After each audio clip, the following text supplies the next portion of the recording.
नमस्कार मंडळी, मागच्या व्हिडिओमध्ये तुम्ही बघितलं असेल की आपण रावेर येथील कुंभारवाड्यातून एक गाय आणायला गेलो होतो आपल्या रवी भाऊंच्या गौशाळेत. पण रिक्षा उलट झाल्यामुळे ती गाय आपल्या हातातून निसटली. पण ती आज बाहुबली गाय 4 दिवसांनी अखेर सापडली. ती पण कुठे? थेट केळीच्या बागेत मज्जेत पिकलेली केळी खात पिकनिक साजरी करत होती.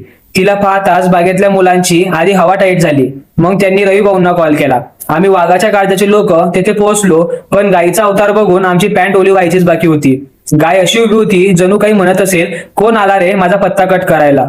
शेवटी स्वतःचा जीव वाचवण्यासाठी आम्ही थेट तिच्या जुन्या मालकाला इमर्जन्सी कॉल करून बोलावलं. आम्ही सगळे बाहुबली बनून चारी बाजूंनी घेरून अखेर तिला कसं बसं ताकदीने पकडलंच. पण खरा डेंजर पिक्चर तर पुढे होता.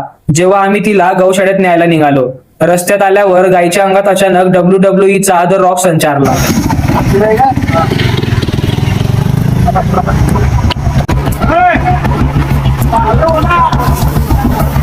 तिने थेट स्वतःच्या मालकालाच रस्त्याने हॉलिवूड स्टाईल मध्ये फरफरट फोडत नेलं.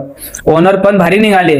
ते गायला म्हणत होते, तू कितीही होड, मी तुझा पिच्छा सोडणार नाही. आम्ही मागे उभे राहून फक्त प्रार्थना करत होतो, देवा आज वाचव. एवढ्या खतरनाक राड्यानंतर शेवटी तिला रवी भाऊंच्या गौशाळेत सुखरूप आणून खांबाला बांधलंच. गायीची ही खतरनाक फ्री स्टाईल कुस्ती आवडली असेल तर व्हिडिओला नक्की लाईक करा आणि असेच नवनवीन व्हिडिओ बघण्यासाठी चॅनलला फॉलो देखील करा. जय श्रीराम, जय गौमाता, हर हर महादेव.